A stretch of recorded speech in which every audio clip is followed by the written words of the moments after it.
to Kyiv 2 weeks ago and met with President Zelensky. Since then, we have struck a deal. Their governing council approved the deal last night.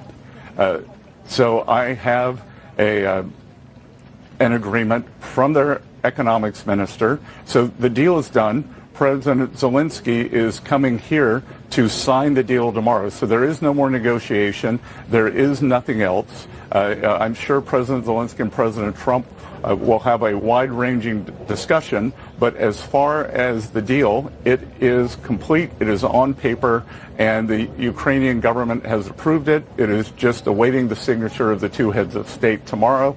And it is a deal on strategic minerals, oil and gas, and infrastructure assets. And it's really a win-win because it brings the Ukrainian people and the American business community closer together. It shows the American people that there is upside here for them, that we have not squandered the money because the American people are always concerned about overseas interventions, that there's a lot of corruption. So this deal takes out the possibility of any corruption using Americans' best practices. So I think it's very exciting. President Trump is going to be the first president ever to create assets for the American people. ANC may eventually lose the ability to grow and to renew itself.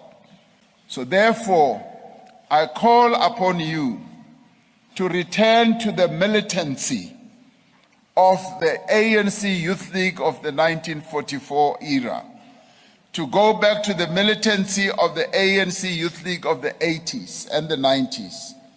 This is your heritage. That is where you belong.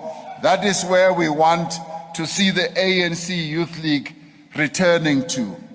We don't want to see an ANC Youth League that is docile. We don't want to see an ANC Youth League that is asleep during a revolution. You are the revolution. Christy Rogers, missing since August 2nd, 1997, 16 years old. Epstein's flight logs, 1998, April. Christy Rogers. I wonder how many other missing persons I'm going to find. That oppose the bill want to make it about insurance companies and somehow trying to help them. It's not. The problem is that we've got Georgians whose insurance premiums continue to go up year after year. Right here, mine has. Yeah, go ask any group, raise your hand if your premiums have stayed the same or gone down, and nobody raises their hand. The problem is, and folks are starting to realize, the nuclear verdicts that are happening out there, who pays for that, Shelley? We all pay for that in the insurance premiums that we pay. And it's not just the nuclear verdicts. It's not just that. It's also the environment that is created where, regardless of insurance companies, small businesses, large businesses, individuals that are in litigation are afraid to go to the court system because the rules are so slanted in favor of the plaintiffs. So that's what this bill does. It simply makes 8 small adjustments in areas that relevels the playing. People sleeping on the streets the night before. Thank you for everyone that had been here. And we pray to God that this memorandum will make an impact in Washington. So with the support of the West, we can make South Africa great again. Yeah!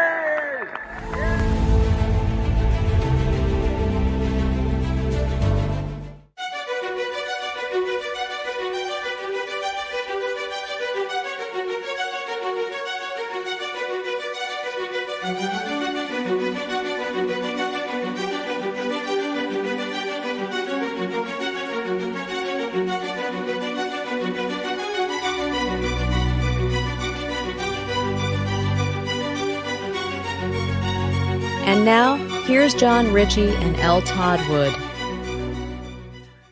Bill, you got your white binder?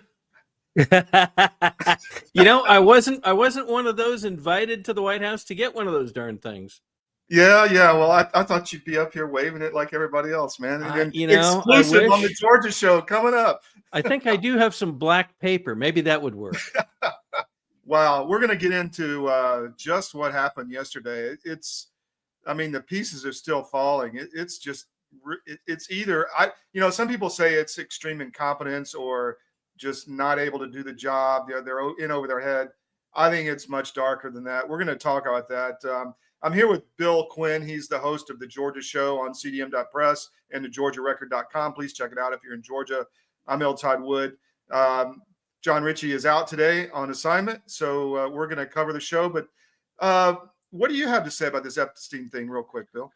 Well, this has been coming for many years, longer than some people, very frankly, have even had it on their radar at all. The early discoveries of Epstein wrapped around, the connections, the really amazingly broad connections that Epstein had, his colleague or confidant or consort or whatever you want to call her, Ghislaine Maxwell. She had some very interesting ties, especially in her background. There's been speculation that her father had ties into the intelligence industry. And so this thing has been hanging around now for many, many years. And people want to know, but as time has gone on, certain things have leaked out that add additional mystery to all of this. The strange island that Epstein owned off the coast of St. Thomas. We'll take a peek at that briefly a little bit later on. But people want to know what the heck is going on here. And it seems funny that with Tucker and others saying that perhaps the thing that's most feared about Trump's new administration is disclosure. And they didn't, Tucker held fast, not talking about all the areas, but is this one of those areas that really has, certain parts of, we'll call it the deep state, scared? Yeah. And if so, why? And so what drove that whole spectacle yesterday? I mean, we're going to jump into that the second hour. We're also going to talk about Ukraine. And just briefly, I'll just mention it now. That looks like the deal is done. So we'll see about that. Bessent says it's done. That was just released. And hopefully the war and the peace will be here soon. But we're going to probably talk about that more next week, but not so much today. But also, smurfing is really an issue, which is money laundering. We broke it in Georgia, and we'll get into that later in the first hour with Chris Gleason. How many? 2 years ago, Bill? It's been a long time. Yeah. We're very lucky to have a couple of the guys that are on the cutting edge of discovering this. They've built actually tools to be able to go and spot it. And of course, now with the discoveries underneath USAID and others, we're seeing that these things begin to overlap onto, unfortunately, some of the same people in Congress and elsewhere. So we're going to break some of that as to what's come out in literally the last 24, 48 hours on high-level politicians on both sides that were further caught political money laundering into their campaign, stealing identities, etc. This is, to me, Bill, really is a separation, teachable moment of independent media that is actually doing the job and those that are more like actors being brought in to wave the white, binders around. Why didn't, if you had a white binder, I'd be out there scanning the pages and releasing it immediately to the American public. They waited hours before they ran to their podcast and said exclusive, and then, tried to make money off the rape of little girls. I find that just disgusting and insulting as a, critically thinking human. What say you? So to me, it's been, the first slice, if you will, the first break has been between what we've called now mainstream media and folks like ourselves, the folks that are trying to tell the truth, to get it out, to get it past the censorship, to get it past the platform or deplatforming. That seemed to be one break. Now we appear to be approaching something a bit different. Have we had people within I'll call it the independent journalist ranks, that have been working in I'll call it not fully engaged mode, or are they still playing the, censorship game or something else? Or are they playing a money-based game? We don't know. We hate to, it's difficult. I find it difficult to think of it that way, because we've trusted that those of us who broke out and are trying to get this truth out are all on the same page. We're all doing it for the same reasons. It appears now that may not be fully true. And it actually, to me, it's a little bit hurtful. Well, if I got the call and said, come to the White House, then we're going to give you a white binder and we want you to go outside and wave it around, but not release it, we would have said no. I mean, that's not what journalists do. Or we would, even if it happened in the White House, they told you what you were supposed to do, we would have said no. So we're going to get into that second hour, or actually first hour. But and then the last thing before we move, tort reform. Did you listen to that guy talking? He basically said it's not about the insurance companies, but it's all about the insurance companies. I believe that's John Kennedy, the one of the folks that we have called out for this tort reform initiative. And yes, they are solidly on the side of no, it's not about the insurance companies, it's about consumers. Yet when you go down into the details, which is, this is where you find out what things are really about. You read the documents, you look at who's pushing it, and we're going to talk about that later, but that's when people really find out what this is about. And very frankly, this is not new. This has been tried and is underway in other states at the same time. And this is not new. This is about trying to make sure that they don't, the insurance companies don't face these damages nuclear lawsuit, nuclear verdicts. I think. Yeah, that's bloviating. They may find it's when you launch a bioweapon on the world and kill 20 million people that you might get a nuclear verdict, right? Yeah, you might get about 1 million nuclear verdicts if it were that.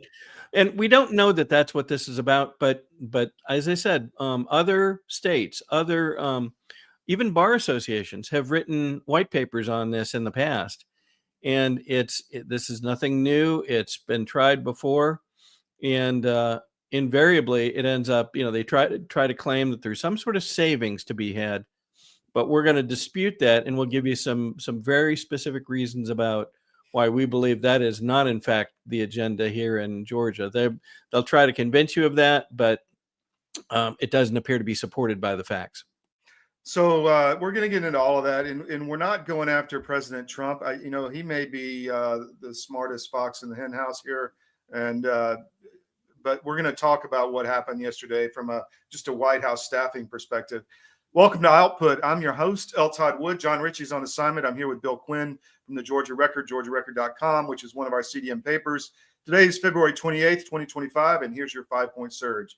South African president calls for communist revolution. That's interesting. We're going to have Hein Marx in the second hour, who is the leader and the person who actually started the movement in South Africa for the Boer Afrikaner independence. That's going to be fascinating. So stay tuned for the second hour.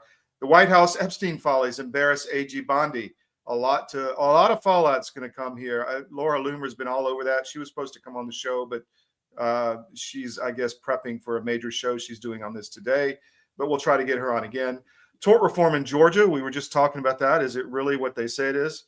Smurfing is everywhere, which is political money laundering into a campaign. And we're going to talk about CDM and our future and where we're going. There's just a lot happening, and we're really excited about it. So stay tuned. We'll be right back after this break. It's News from the Edge. It's Output with John Ritchie and L. Todd Wood. Psst. Your government doesn't care about you. That's why you need a medical emergency kit. It contains life-saving medications like ivermectin, Z-Pak, and antibiotics. Stock them before they block them. If you haven't noticed, gold has reached a new high, all-time highs actually, and keeps going up every day. Why is that? It's because precious metals are a long-time historical store of value. And if you own a portfolio and you have assets in the fiat currencies, i.e. stocks, bonds, cash, or whatever, you're vulnerable to hyperinflation, which is coming as our debt explodes another trillion every 90 days. It's really scary. So how do you protect yourself? Go to Advisor Metals. If you look on any of our cdm.press sites, about halfway down, there's an ad for Advisor Metals. Click on it, fill out the form for your contact info, and Ira Bishotsky will contact you and talk to you. It's an easy conversation. There's no sales pitch. He's completely verified by us. He has a regulatory background we've checked into. We've checked with his bankers. We've checked with his IRA custodians for metals, and we can highly recommend Advisor Metals and IRA. So go to Advisor Metals. If you call them directly, tell them we sent you at CDM, and he'll definitely take care of you. But protect your portfolio because you really need to. It's coming. Thank you.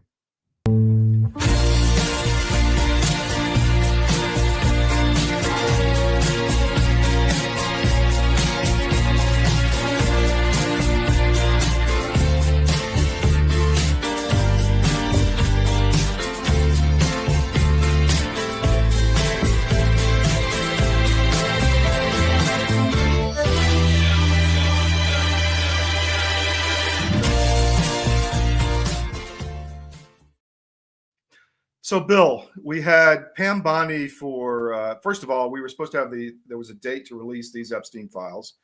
Pam Bondi, a week plus ago, said she had them on her desk. And people expected all the information to be released, at least a good faith effort to do that. And then yesterday we get a photo op spectacle at the White House of conservative influencers showing up, and they walk out with smiles on their face and they're holding white binders, and they go right to their podcast and have an exclusive about the Epstein files being released. None of us got a file. We didn't get a file online. It took hours for that to get out.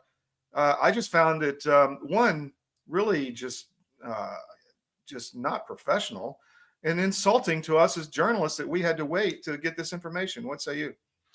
It is remarkable that it was done this way, and nobody yet can really understand it. So far, so many things that Trump has tried have worked out as good or better than expected. You look at all the discoveries under Doge, you look at all the things they've accomplished. A lot of people had to walk out of the USAID offices yesterday, and I believe they've now closed the headquarters because they found so much fraud and theft and abuse, and pick a few more adjectives. Yet this particular release seems to have hit a more than a speed bump, perhaps. Why? We don't know. There's speculation everywhere overnight and this morning. Are there rats in the woodpile? Are there people holding this back behind and keeping it from people like Kash Patel and Pam Bondi? If Pam Bondi had this on her desk, which I think she claimed to openly, why didn't she? Yeah, why didn't she know? I mean, you would have thought she'd read she opened the binder and read it, right? Yeah, and realize all the information had already come out. Right, and people now, after hours later, after these binders showed up, which we'll show you a picture of in just a minute, they find out that, wait a minute, these are the handwritten flight logs that people have seen several years ago, and they're very difficult to interpret. Some are readable, some are very difficult, but even those are redacted, and many of the documents are heavily redacted, blacked out, and so you can't read them. Well, why would this be treated this way, and why would they make this sort of marketing spectacle about it, as you've noted? We're going to go back and talk a little bit about how this all began in a few minutes, but here's the picture of folks walking out. These are influencers. So notably, not that we're counting on mainstream media, but you would have thought that some of the folks that you typically see, perhaps Ducey and others, would have been given same access and priority of information. Think about it: Tucker, Matt Taibbi, Schellenberger, all these guys that did the Twitter, all these real serious journalists. Right. But no, you had to bring it. I mean, Liz Wheeler left One America years ago. She disappeared. Cernovich left the public life years ago. I mean, why? That's exactly right. And look at how it was treated. So here they are with these binders, and it says, on the surface, it says, Epstein files phase 1. Well, what is phase 1? And then notice they're all carrying hats like they just came from a marketing convention. It just smacked of, what in the heck is this? And as you said, they ran around, everybody saying, "Oh, we got an exclusive," and you could debate whether it was exclusive because there were 10, 11, 12 different outlets that were given this. But then you find out, well, there's nothing new here. Yeah. So why do it at all? That's the point, right? If you didn't have all the information, then just tell the American public the FBI is with stonewalling us, and we'll get it out when it comes. But no, they do this weird spectacle. now walk this back for just a minute. You're somebody that's orchestrating this. You know, when these things go public, which they will, it might take hours, it might take a day, but a lot of it's already been put up on a couple of data sites we will share with folks in a few minutes. But they know when this goes public, this is going to be a huge disappointment and maybe fuel speculation that something's really amiss here.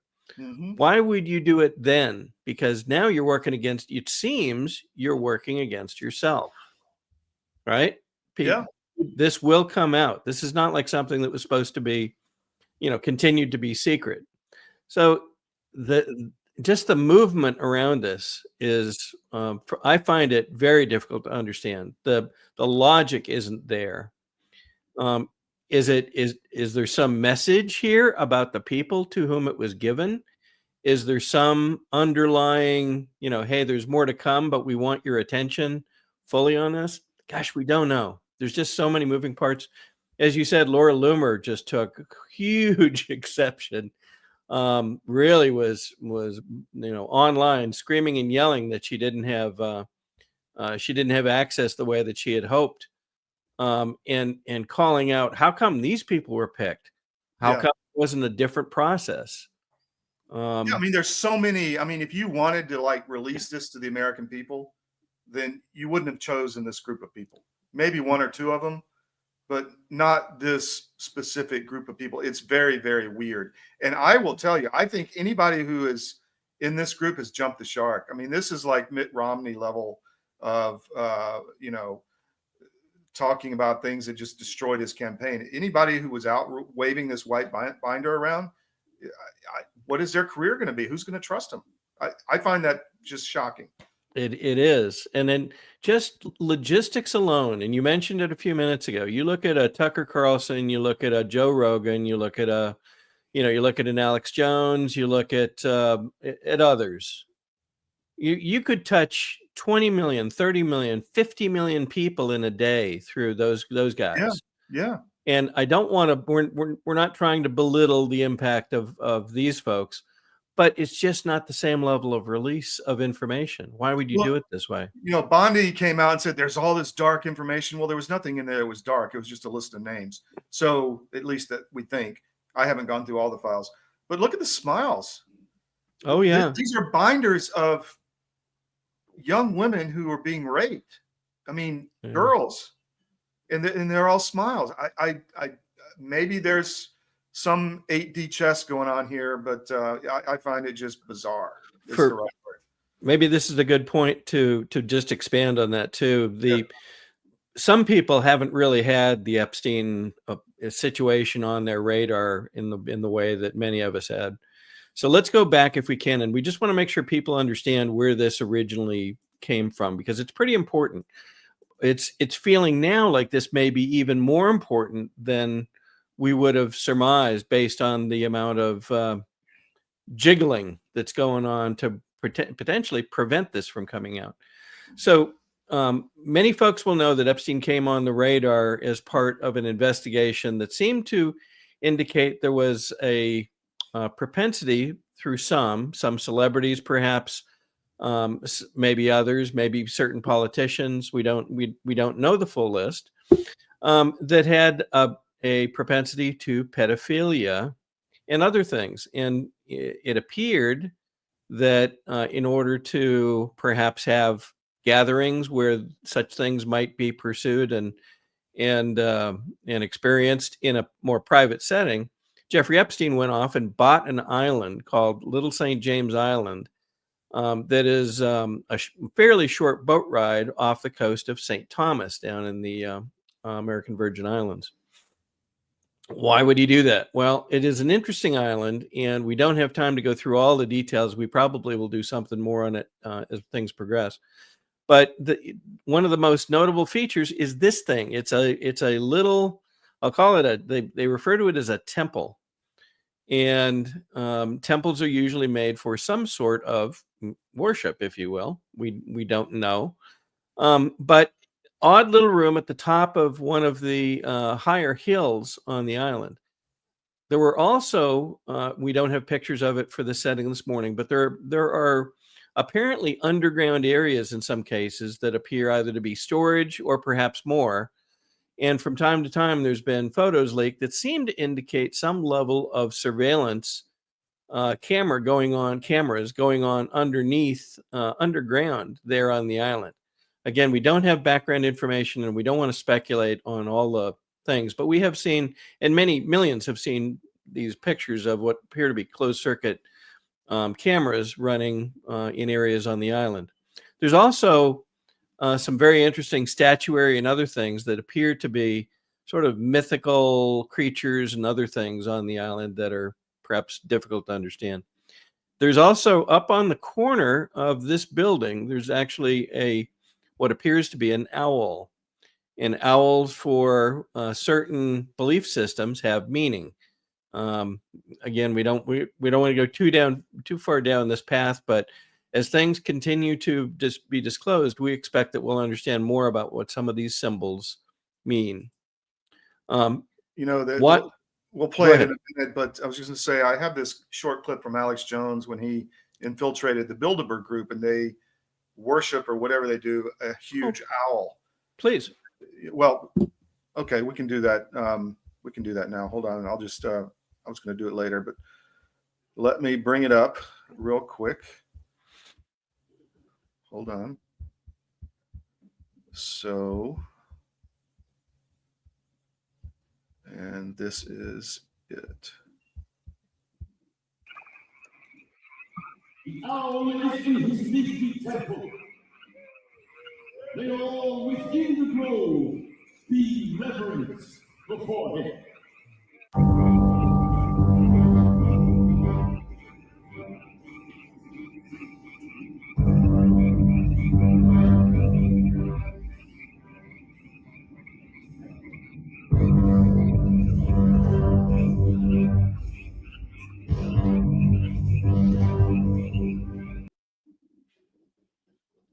So you could see the owl there, and then the hold on, I got to get rid of this sound just a minute. You could see the owl, and then the ritual, but on the left side in the woods was the owl itself, which, my whole point was they're worshiping the same thing. That's right. And I was able to grab another picture that's a little more demonstrative of what they're facing, and you can see this. It's kind of a large, dozens of feet tall, perhaps, and it's a stylistic, but it does appear to be this owl that they have rituals in front of there in Bohemian Grove. What does it all mean? Well, we don't pretend to know the belief system of some of these folks, but there is this feeling of, there's a set of beliefs that some of these people follow that are different than perhaps we recognize on a day-to-day basis, and there may be disclosures to come there. We don't know. There's a lot of stuff we don't know about this. One of the reasons that Kash Patel and Pam Bondi are so critical to the release of these files, and we'll go back to what we were showing a minute ago, the Epstein Island, Little St. James Island, had been raided back in 2019, and there's actually video and pictures of that occurring up online. We will not show the videos at the moment, but here's a picture of the house and some of the outbuildings that are there on the island. And here's a picture of agents going into the island, taken from a drone that was used to hover over the island and observe the raids as they were going on. You can see here as they take a picture in one of the buildings. I think this happens to be one of the main buildings next to the pool area. You can see evidence bags being stacked up, and there's other pictures of quite a number of these in boxes and other things that were secured and then taken off the island. And you can see the jackets that they're wearing to identify themselves as official agents. So going back, that's one of the reasons that this continues to be so fascinating. Now, add to that the fact that over the course of several years, Ghislaine Maxwell, one of Epstein's colleagues, confidants, consort, I'm not sure what term we want to use, she was alternatively portrayed as his employee as his girlfriend, as his pimp in some cases. We don't know if those are true, but there were conjecture. And she was tried for certain crimes as well, and is currently serving a sentence that was imposed at the end of her trial. But notably, a number of names came up within the context of those hearings in her trial. And it begins to make you wonder, well, how deep does this dialogue go? And here's, by the way, Jack Posobiec was one of the ones to get one of these files. We'll come back to this in just a second, but here's an example of this young lady. I think Liz Wheeler, I believe, is that correct? Yeah. Yes. So it is said here by one of the folks online that she is apparently an ex-friend or perhaps current friend of Alan Dershowitz's. Alan Dershowitz's name came up in the context of Ghislaine Maxwell's trial, and he continually and consistently said, no, I was not involved in any of this stuff. So, you know, these funny connections between people now seem to be making a full circle. Yeah, it's just weird. I mean, she's not someone who's been in the news. I mean, she literally made a point of disappearing from the news several years ago. That's right. So how would she have been picked? Yeah, why would anyone in their right mind pick her to be an influencer on this? I mean, she's fairly well known. She had a very successful show. She's very talented. I've met her out at One America doing an interview years ago. But she made a decision to leave the network for whatever reason, and then just literally disappeared, got married, had a baby. Fantastic. But why would you? It's like going and pick somebody out of high school to talk about your college, reunion. It's just weird. It would be like going back and saying, hey, can we get Walter Cronkite to come on over to the White House? We got something we want to hand out. Yeah, I mean, she's a talented. She carried One America for years. So I just find it bizarre, very strange. Bill, let's take a quick break. We'll be back, and we've got another segment on this Epstein because there's a lot more that we want to talk about. It's News from the Edge. It's Output with John Ritchie and L. Todd Wood. Through the pandemic, we can never be caught unprepared again. And so many Americans, when COVID hit, they had nothing in the house. The stores were shut down, and doctors' offices were shut down, and even if doctors prescribed drugs, hydroxychloroquine, ivermectin, pharmacists wouldn't fill the prescriptions. That was a nightmare. Now the situation is much worse. We have these horrible supply chain problems. In our emergency medical kit at the Wellness Company, we have 8 prescription drugs that are all potentially life-saving. Most people who died with COVID, they died in the hospital because they didn't receive early treatment. Every American family should have one of these.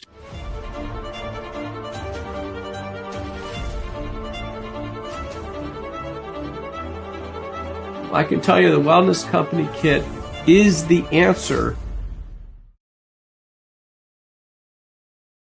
I'm David Cross, and you may know me from my election integrity work, but I also own U.S. Asset Management, a family-owned and operated investment advisory practice. I'm a certified portfolio manager, and my job is to help you make better decisions with your money. One of the things we try to avoid is investing in companies that push the woke agenda. If you're invested with one of the big firms out there, there's a pretty good chance that you're feeding the beast that hates your values. Our company is 100% conservative, and we'd love to have an opportunity to work with you. Check us out at us-am.com and look for our big, proud American Eagle logo.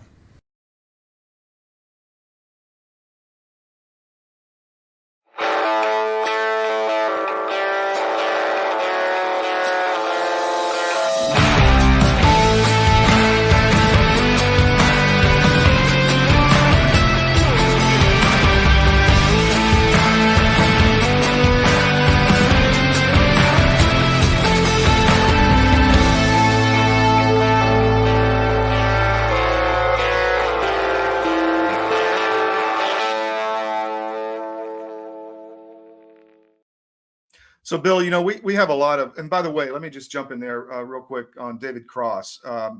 If you have something going on in your life, a sale of your business, a death in the family, an estate issue, a divorce, and you need advice on what do I do with my money? Maybe you have joint accounts. Maybe you have, to arrange everything to make sure things go smoothly and to manage those assets. David Cross is your guy. Go to US Asset Management. I think it's us-am.com and talk to David. Easy conversation. But we get a lot of people coming in now. Our presence has grown substantially, and we get a lot of comments. And this is one of them. I'm just going to throw this up here. The comment is same energy. And on the left, you have the photo op yesterday, and on the right, you have the photo op of the Biden White House staff that got everybody just really riled up back in the day during the Biden administration, the arrogance and the smirks. And the comment is from the reader, same energy. I find that interesting. Yeah, unfortunately, too much in many people's view about the Biden administration was all about trying to portray something that turned out not to be the case. Mm-hmm. Everything's fine. The border's doing great. We have a border czar. Mm-hmm. Kamala's going to take care of it, or Kamala, or whatever, however you pronounce her name. And yet none of that was true. And they don't want to see that sort of dynamic step up. Yeah. You mentioned earlier, perhaps this is just 5D chess mm-hmm. in a way that we don't fully understand what's going to come out of this yet. I am hoping, praying that is in fact the case. And given some other actions that happened yesterday, that we continue to see progress in many areas, huge progress. Yeah. And then there's just this one that seems to be, confounding for reasons we don't yet understand. Well, I want our audience to understand that this is a real break between, the influencer community and a real news wire, which we are. Our goal, I tell our team every morning, we want to provide value to the reader. We want the reader and the viewer to come to our properties and be enhanced in their knowledge of the world in a way that they can really impact their day. That's why we call this show, Get Your Morning Intel Brief, because we want it to be we want to add value to you. We want you to walk away feeling like, wow, I didn't know that. And that's going to help me in this business meeting or whatever. We're not out to rant. We're out to help you. And that's the mission of CDM. And that's what sets us apart from this influencer exclusive on my podcast stuff, that we do. What else do you want to get out about this issue, Bill? Anything else? Well, so a couple things I wanted to point out, but let me expand on something you just said too, and that is some folks chase, the exclusive. Some folks Mm-hmm. chase, I got to be first. And we won't name names, but we do see that some folks actually play games with their release time and release date of certain information to try to make it look like they were out in front when maybe that's not in fact the case. We don't like that. We don't agree with it. We're not going to out them in this case, but more importantly, there's bigger issues here. And that is the American public and people all over the world have done without the truth for too damn long. Mm-hmm. And there's only one solution to that. And that is tell the truth, tell it as fast as you can, make sure you check it, make sure it's right, but get it out and let people make up their mind about what they find in it and believe. So that's my little 30-second rant on that. One thing I noticed was, and there are people that I continue to trust in all of this, one of which is Nick Swerter. Nick has been involved in many things, including he was one of the folks on the ground right after the Lahaina fires and was apparently being tracked down. You may recall that he had somebody walk up behind him to try to interfere with one of his interviews while he was online with one of the podcasts, one of the bigger ones. And so we've watched Nick and his work, and we continue to be impressed and thankful for his efforts. Here's something he calls out that I think might have a hint in this. Fox News goes out and they say, "Oh, the Epstein files have been released." Well, how did they know that? What made them think that? And had they even checked? And yet Nick comes back and he figured out very quickly, this wasn't a release in the way that people think it was. This is more of what we've seen in the past. And indeed, here's another example from Laura Loomer and what we talked about a minute ago. Here's a few more. And Laura and I believe Nick as well, both loaded. I think there's 220 pages or so. Yeah, you can find it on cdm.press under our main article, the White House Epstein info op. There you go. The file is there. Yeah. and we give kudos to Laura and Nick for not trying to spin this, but actually get the data out. So the last piece that I think we've talked about briefly, but we want to show that there's actually evidence of this. There is some odd background tie-in between Epstein and the FBI going back at some point. What was his job? What was he supposed to be doing? Was he a hire? Was he an FBI employee, contractor, asset? We don't know. So we expect more of that to come out as well. Interesting. You know, there's three words that I pulled off. A lot of people were talking about yesterday. I just wanted to mention one of them is vetting of personnel in the White House. This is obviously, you know, I think showing that there's people in there working that maybe aren't as competent as they need to be, or have the president's best interest at heart, or the American people's best interest at heart, maybe working for somebody else. And number two is incompetence and nefarious behavior, which we're seeing. Maybe we're not. Maybe it's 5D chess. And, you know, there's EKO Loves You came out and said this was all a way to, you know, put the evidence out there and then see what computers start whirring and where the phone calls went and track it all and find everybody. Maybe. But the third is cover up. I mean, it looks like some kind of delaying tactic or cover up of the Epstein issue. I mean, I don't know how you could come to any other conclusion. Pam Bondi said she had the files. She didn't release anything. So what was she thinking? As you said, didn't she know people would see this and not take it well? Back to you. You would think so. You know, this is going to be one of those times when I believe we see things play out, and we find out later, boy, this was all supposed to be like this for some reason that we hopefully will learn here shortly. We don't think, I very frankly have a problem thinking that of all the things that Trump has promised, that this would be the one that trips it all up.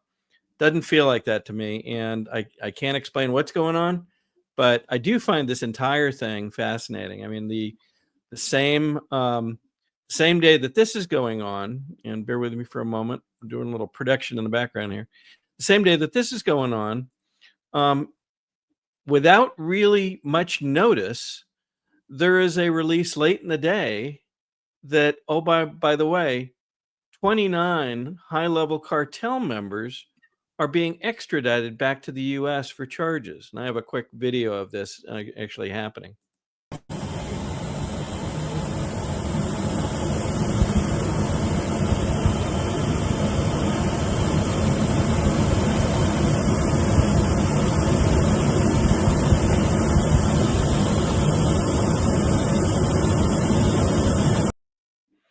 And to me, that is reminiscent of the case where Americans who are being held hostage, some of whom we didn't even know about, all of a sudden are being released, and we see the successful outcome. We didn't even know what was going on. We didn't know most people didn't know they were missing. I'm sure their families did. But here we have, you know, we talk about what's going to be done with the cartels, and certainly 29 people out of the thousands that work for the cartels is not the end of the story here. But it is, I find it interesting that this would come out surprisingly on the same day that the rest of this, I'll call it mess, is going on. Yeah, well, your point that Trump is executing perfectly except for this one thing. So why is that? I think we'll find out more. So we've gone over this segment. We're going to take a quick break. And when we come back, we're going to talk about smurfing and money laundering, which the hits keep coming on that. So stay tuned. It's News from the Edge. It's Output with John Ritchie and L. Todd Wood. Through the pandemic, we can never be caught unprepared again. And so many Americans, when COVID hit, they had nothing in the house. The stores were shut down, and doctors' offices were shut down, and even if doctors prescribed drugs, hydroxychloroquine, ivermectin, pharmacists wouldn't fill the prescriptions. That was a nightmare. Now the situation is much worse. We have these horrible supply chain problems. In our emergency medical kit at the Wellness Company, we have 8 prescription drugs that are all potentially life-saving. Most people who died with COVID, they died in the hospital because they didn't receive early treatment. Every American family should have one of these.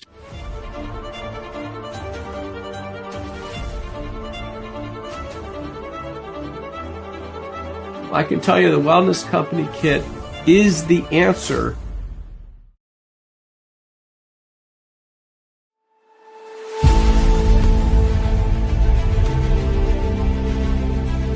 I'm watching my friends gain more and more weight. And then eventually, I got to tell you, this is a little dark, but bad diet literally killed my whole crew. Wow. Diabetes, a stroke. I mean, all kinds of stuff. It's like, you had a stroke? You're not even 50 years old. You guys got to quit eating this stuff. Your body knows what's what. You're not conscious of this. But that's why people will go to the refrigerator and they'll grab this and that and the other and put together this outrageously elaborate combination of foods. Your body's trying to reach balance. Unbeknownst to us, our bodies are always trying to reach homeostasis. You can't eat all of this stuff and expect to live a long time. And one thing led to another, and I went, forget this. We're going to make our own product. So we partnered with one of the world's top 3 biochemists where nutrition-specific study is concerned. I said, all I want is the best nutritional and immune support product in the world. So we mixed it in yogurt. It's a powder. I got a bag of it here. I keep one on the console all the time, just so I can show people. Yeah. And it's a powder. Now, this is not candy. This is hardcore nutrition. And sugar is an enemy. And most people do not know that the reason these bellies are showing up on people all over the place, your body makes fat to store the toxins it can't get rid of. So it just puts them over here. But I can tell you this, you take this for 30 days and then lay off of it for 2 or 3 days, and you'll go, good grief, give me some more. Skin, nails, hair growing back. Cut yourself and it heals in half the time.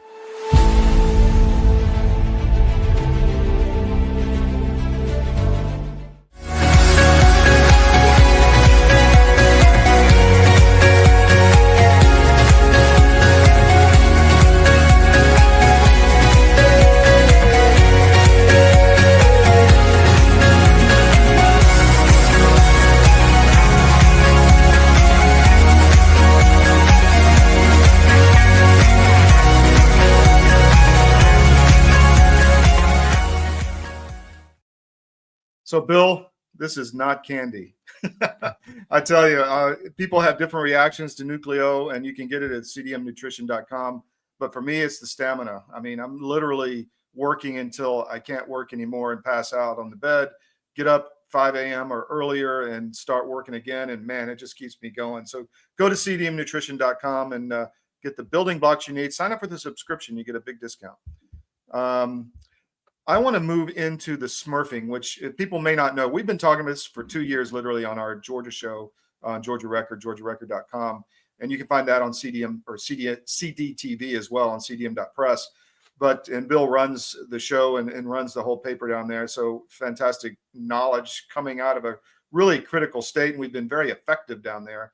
But one of the things we've been talking about for 2 years with Chris Gleason, one of our contributors at the Miami Independent and elsewhere, is this concept of smurfing, where we found thousands and thousands and thousands. And Chris gave this to James O'Keefe, who put some video out of identity theft of usually elderly people that end up, donating 1,000 times a day for 2 years or something. And literally, it's laundering money through their name into the campaign accounts of a lot of politicians. And this is on both sides. It's Act Blue, but it's also Win Red.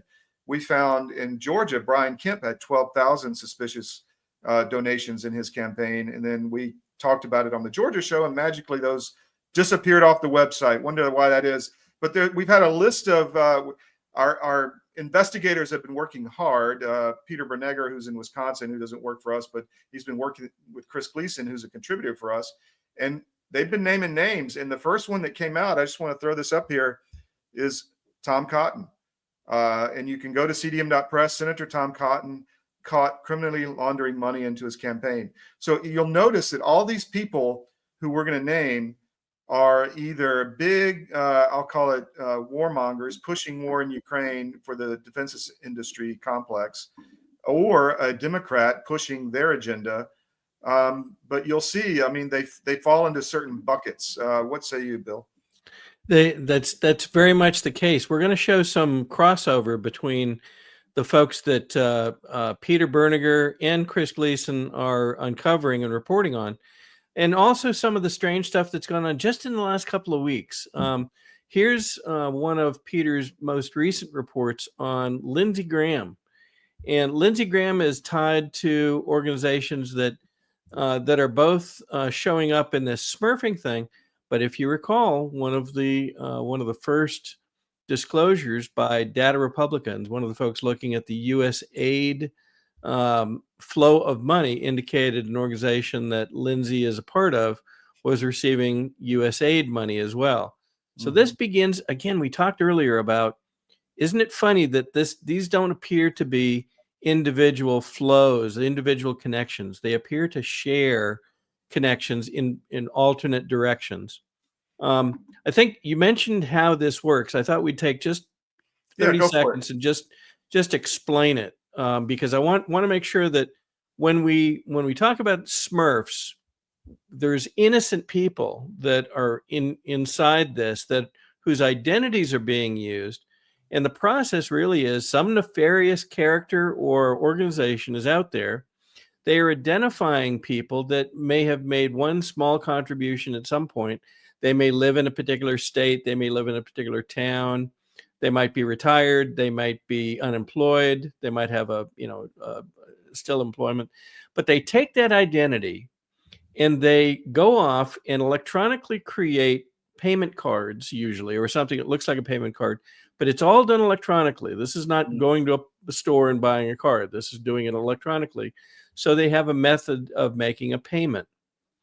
They do that and then do it, let's say, 1,000 more times. So now you've got 1,000, 2,000, 10,000 cards created, each of which can be used to make numerous small contributions to political organizations or pass-throughs, as you said, Act Blue, perhaps Win Red. You could make contributions to candidates, or get this, and think back to what we've learned in the last 2 weeks. You could make contributions to NGOs.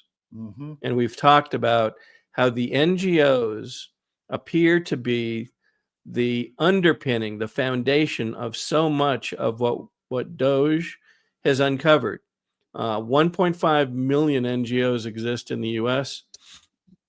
How many more internationally, we don't know, but there's many of them out there, and they trade information and trade money back and forth frequently. So you can see that you could use this structure to take someone's identity and create thousands of payments. Now take thousands of identities and you begin to understand the depth of this problem. So here's an example of Peter Berniger's work. He shows that just in the top, if you look at the people, if you will, or identities, I'll call them in this exercise. Is this Lindsey Graham's? This is Lindsey Graham's. Just looking at the top 20, you can see that the number one person or identity that's listed made 81 contributions. So dozens, hundreds sometimes of contributions. But then you look at the dollars involved and you find out that people all over the schema, some of which may have made 2 or 3 or 4 contributions, may account for thousands of dollars. Well, also these same names are doing multiple campaigns. So they're using these identities to fund a lot of different things. That's how he found all this information, because it's all over. It's a data operation, right? And think of this theory. Zelensky came back and said, we don't know what happened to like 80 or $100 billion. We never got it. What if this money was being pushed to Ukraine through this massive push for Congress and then sent back in this system into candidates' coffers and campaigns and NGOs? Right. That's right. Through this methodology. Think about what Doge is doing at the same time and what others are now pushing on. How does someone like Elizabeth Warren, who makes her salary in Congress is less than $200,000, as I recall, or right about $200,000, how does she end up with tens of millions of dollars in net worth? How does that happen? Yeah. It doesn't make sense. You couldn't accumulate that amount of money in the time that she's been in Congress using her salary.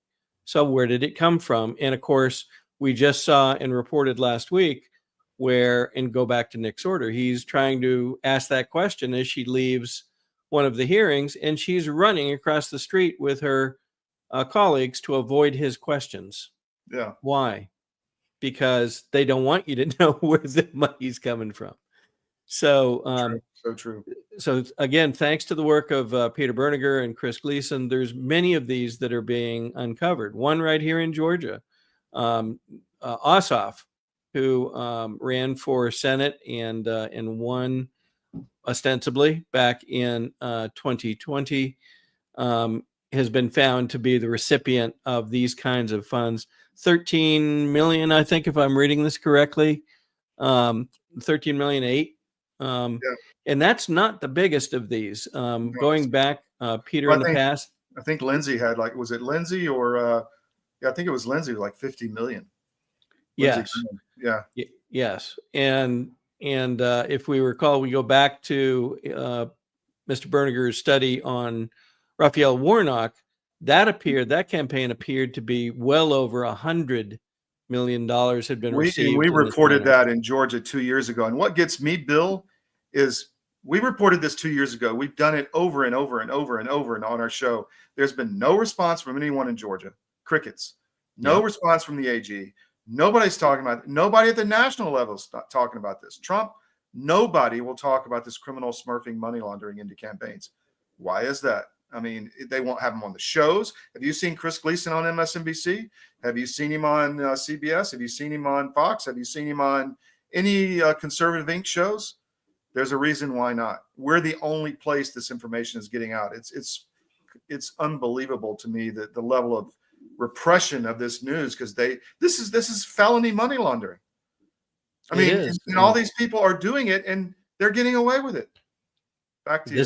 Well, this is the kind of thing when you're influencing elections this way, funding things that shouldn't be funded in this manner. Is this a very, very serious crime? Well beyond just a monetary thing, perhaps.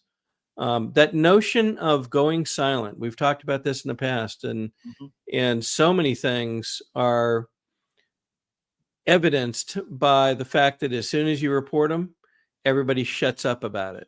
The ICE raids or ICE raid last week here in Georgia that uncovered hundreds of illegals working at Hyundai. Nobody said a word here in Georgia. Nobody in Georgia. None of the government officials in Georgia at the senior level have said a word, as far as I know. Am I correct? I believe that's correct. I have seen nothing other than, of course, the folks like Senator Colton Moore, Charlie Spurd, and others that are part of the Freedom Caucus. Senator Moore, as we recall, was the first one to spot illegals coming into Georgia by getting a whistleblower tip and taking a video of that happening in Hartsfield Airport in a special room designed for what they termed recently documented travelers, whatever the heck. In the middle of the night, and then he was assaulted literally by U.S. uniformed military personnel guarding the room. I mean, I find that as a veteran disgusting myself. So I don't know if you're going to go through the list, but we have John Tester, who's been outed on CDM.press. Yeah, Hakeem Jeffries, Sherrod Brown, and Patty Murray in Washington State. So, and you mentioned earlier, Todd, Tom Cotton, identified here as, again, one of the people that's pushed hard for continued conflict in Ukraine. He's been recipient of both U.S. aid funds through one of the NGOs, and it appears now that this smurfing thing is aimed at Cotton. It's interesting that just yesterday, on top of these reports, Senator Cotton chose to announce his re-election bid, and we thought, wow, timing much? Yeah, that's amazing. I mean, and it's not like these campaigns didn't know this was happening. Oh no, they know exactly what's going on. So, I mean, it's been in the news for 2 years. So, if you're a campaign that's laundering hundreds of millions or tens of millions of dollars, you know about it. You sure do. So, you should. So anyway, what else do you want to talk about on this? Are we done here? Or? Yes, that's about it. I did have his re-election thing, but I was surprised that they didn't put red hair and a bulbous nose on him for this one, because it just seems like, I guess the message here is don't believe that just because we uncover crimes that these guys can't continue to lie to the American public. They are good at this. Yeah, they are. I'm Tom Cotton. I want to thank my fellow Arkansans for the honor of serving as your United States Senator. Today, I'm announcing my re-election campaign and humbly asking for your support to continue my work as the conservative voice for you and Arkansas in the United States Senate. Let's face it, times have been tough these last 4 years. Runaway inflation has pushed Arkansas families to the edge. Prices are too high and paychecks are too small. So that goes on, and all I could think when I was watching that is, prices have gone up. We're having to work harder and harder every day on our smurfing activities. So, yeah, I'm going to ask, who's that video for? The Smurfs or the NGOs or what? I know. This is a article we did on the Georgia Record when we busted Kemp over a year ago doing the same thing, money laundering into his campaign. So with that, we'll be back. Second hour, we have Hein Marx, direct from South Africa. You won't hear this anywhere else. I guarantee you, we're going to focus on South Africa. President Trump is focusing on South Africa. Nobody else is talking about it, but we are here at CDM because, you know what? We bring you the news you won't get anywhere else, and we add value. So stay tuned. We'll be right back. It's News from the Edge. It's Output with John Ritchie and L. Todd Wood. Well, in the case of hydroxychloroquine and ivermectin, these are two medications that have been FDA approved for use in humans for decades. They are very, very inexpensive. Interestingly, available over the counter in almost every other country other than the US and Canada. You can just walk into a pharmacy and buy them like we buy Tylenol in much of the world because they're that safe. And we've known for decades that ivermectin has very strong antiviral properties. It has anti-inflammatory properties, and both ivermectin and hydroxychloroquine are what we call zinc ionophores. They help to move zinc from the bloodstream into the cell, which is where it needs to be in order to fight off a virus. So lots of application for these, and we have every reason to believe that those drugs also will likely have some efficacy against H5N1 or a number of other respiratory viruses that we may meet down the road. Our world is changing rapidly. Many crucial systems we depend upon are collapsing. And the most important system that is failing is the food supply. Mr. President, this Council is more than aware of the multiple challenges and threats the world is facing today. But the threat of famine, people starving slowly to death, must be a red line. These food prices are going to keep going up, and they're going to keep feeding excuse after excuse, narrative after narrative. Yeah, you're going to have to get off that treadmill and start getting more autonomous with your own food growing. You want to make sure that you can eat, because frankly, food is the biggest issue as we are going through these transitions. But amidst the chaos, there is a path to resilience. Marjorie Wildcraft is the female leader of the survival and preparedness movement. Marjorie has taught millions of people how to grow an abundance of food in a grid-down situation, even if you have no experience, are older, or out of shape. I've spent decades finding the fastest, easiest, and funnest ways for the average person to be able to grow a lot of food. I've created a step-by-step process that's so simple that even kids to elders have been using it in order to grow a lot of their own food. And you can too, even if you have no experience, you're older, or you're out of shape. Growing your own food is like printing your own money. Get started today.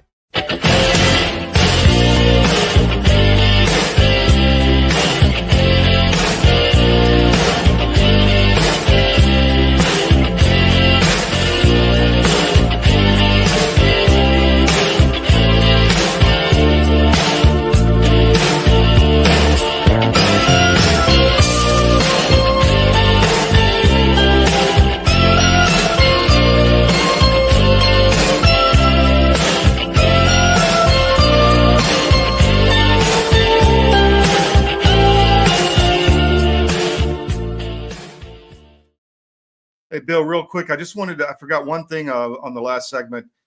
If you're in Walmart and you use your card once or two times, how many times before the bank shuts you down We've talked about this before, but these cards are being used thousands of times. So obviously the banks are involved in this as well. So I just, that's an important point. We had one really good comment from You Gonna Eat That. I'm in Iowa and look forward to what you uncover concerning Joni Ernst, Zach Nunn, and anyone else involved down to the local level. I know it takes time, but this info is much appreciated. Thank you. So really appreciate the comments to the show. We got a very involved audience, and we're trying to add value. So Bill, let's talk about tort reform. You're the Georgia guy. Take it from here. Well, tort reform is a concept that's been around for actually decades now. It can get dry, but we're going to try to make this understandable and easy for people to grasp what's really going on here. Tort reform refers to changing the laws surrounding how civil cases get tried and handled within the court system. In this case, in the state, but we believe that this is it's a national push that seems to be going on, and we'll explain why we think that. So here's some of our actors here in Georgia: Burt Jones, who's our lieutenant governor; Brian Kemp, who's our governor; and John Burns, who's head of the House. And we believe that they appear to just be pretending that this is not something that's bad. They're looking the other way and saying, no, this is good. And you saw that in I believe it was a radio interview that you showed at the top of the show. And I believe that's John Kennedy, the one of the leaders of the Senate, and also the sponsor, one of the key sponsors of the tort reform bill, SB 68, that's in Georgia right now. So what in the heck is this? Well, Brian Kemp came back from the World Economic Foundation meeting, Davos, and said very quickly that this was his top, I'm going to just get this ready, his top priority. Why would this be the top priority? If you go back and you look at what Georgians said were their top priorities last year, because everybody was asking them, what are your top priorities, in relationship to the election? Inflation was often top. Election integrity, making sure that their vote counted the way it was supposed to. School safety, safety in general, opportunity for their family and for them to progress and experience the American dream, especially when in a lot of cases kids can't progress the way that their parents did. It's tough to buy a house, tough even buy a car sometimes. So those were the priorities. Yet all of a sudden he comes back from the Davos meeting and tort reform is a top priority.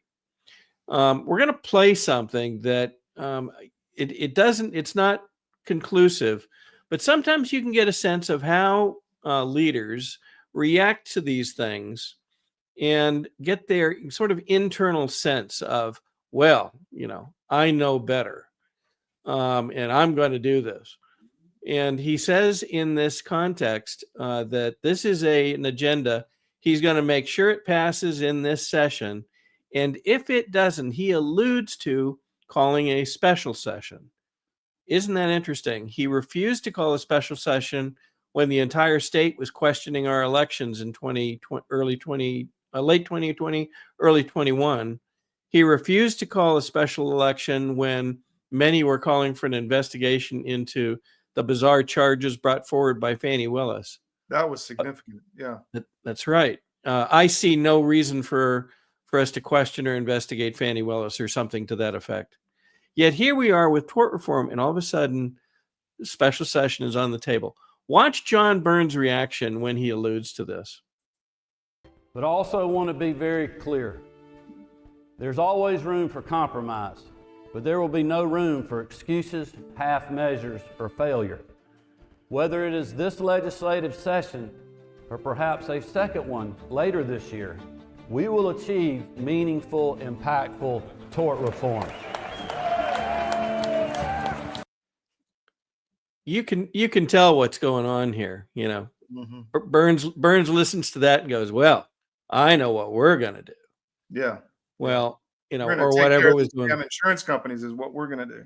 I believe that we're going to show that is in fact exactly what's going on here. So let's go back to here, And you'll recall when he announced this tort reform bill, we see this picture. I believe it came from several of the trade pubs, and here in Atlanta, and it shows people piled up through the atrium listening to his announcement. And you're supposed to believe that these are people, these are good, hardworking Georgians. Well, you're supposed to believe this is just an organic, interest in his tort reform, right? They weren't ordered to be there or anything. Well, look at who it is. It's largely people in suits and people. We are told separately. Our sources indicate this is staff. These are members of the legislature. There's their staff, some of their families in some cases, lobbyists, especially lobbyists that are interested in this, and others that were essentially told, "Hey, we're going to do this. Get your behind over to the atrium so we can get a picture." This is part of what we've talked about in the past. You set the expectation, you provide the visuals, and you try to make people believe what you're going to tell them about these bills. Is it working? I don't think this works anymore, Bill. I mean, I really think the American people have woken up to this stuff. Well, we're going to show some stuff that happened that I believe shows the chinks in the armor beginning to show up. I think people do question this now. And by gosh, we're doing everything we can to help give them data so they do have good questions. Yeah. He announces that this is a critical bill. We immediately, the next day, asked why, and why now? More important, why now? Comes back from Davos, and all of a sudden, why now? We then got a copy of the bill when it was released, and we read it, and we asked for input and advice from experienced attorneys in trial, especially trial attorneys, to tell us what was inside the bill. We do have a lot of people calling us with information, by the way. That's right. So you know. and they're very helpful, and they're experienced. They know we're not going to pretend we know more than trial attorneys about this matter. Yeah. And so they brought forward a number of things. We want to talk just briefly about the stuff that's actually, stuck down in this bill. And we'll go through that. I don't have the slides, but I'm going to give you a few of the highlights just so you get it. One of the simplest ones to understand is they call within the bill for anybody that's in a car accident to be evaluated. Was anybody in a car that was involved in an accident, anybody in that car not wearing a seatbelt, even in the back seat, even a passenger?